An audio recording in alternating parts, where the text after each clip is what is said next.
Transformative Landscapes is a multifaceted project that includes exhibitions, public programs, and commissioning a brand new public artwork here at the MacKenzie Art Gallery.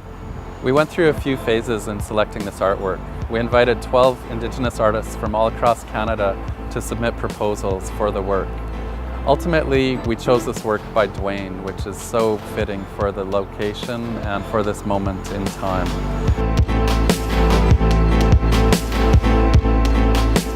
Duane Linklater is a multidisciplinary artist who works in a range of media, and we're honored to commission a brand new work by Duane for the MacKenzie Art Gallery. Some of the considerations for this project immediately for me were site, with the city itself, but also the history around this particular area and this particular province in this geographical area.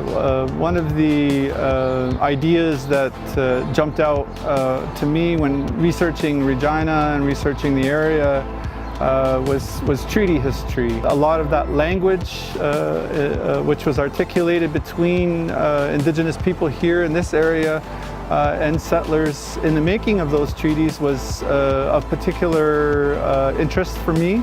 And so these are some of the things that sort of jumped out in thinking about Regina as a space, thinking about Regina and its histories, and thinking about the name itself, Regina. This artwork makes a poetic statement using language from the treaties. As long as the sun shines, the river flows, and the grass grows. And it's really interesting that it's so specific to this site. By being located on the roof of the building, it kind of refers to the sun shining. In this location behind the gallery is a meadow, which is like the grass.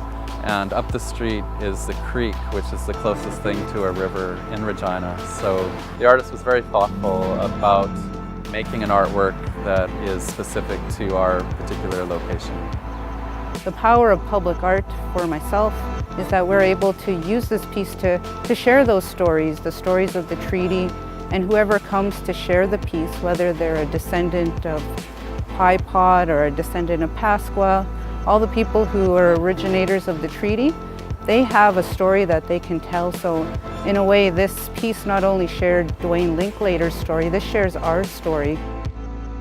We hope that in a way it'll become kind of like a postcard or a place of gathering for people that visit Regina, and a place for people to come and have conversations and to reflect. I feel like we need a reminder as to where our roots came from. So Kâkikê reminds us of our roots when we formed a relationship together as settler, Indigenous, and creator. And that's the most important message that's coming out of this piece, for myself anyways. It's both a poetic reminder of the past. It talks about today and reconciliation here in this place on Treaty 4 territory. And it also speaks about the future.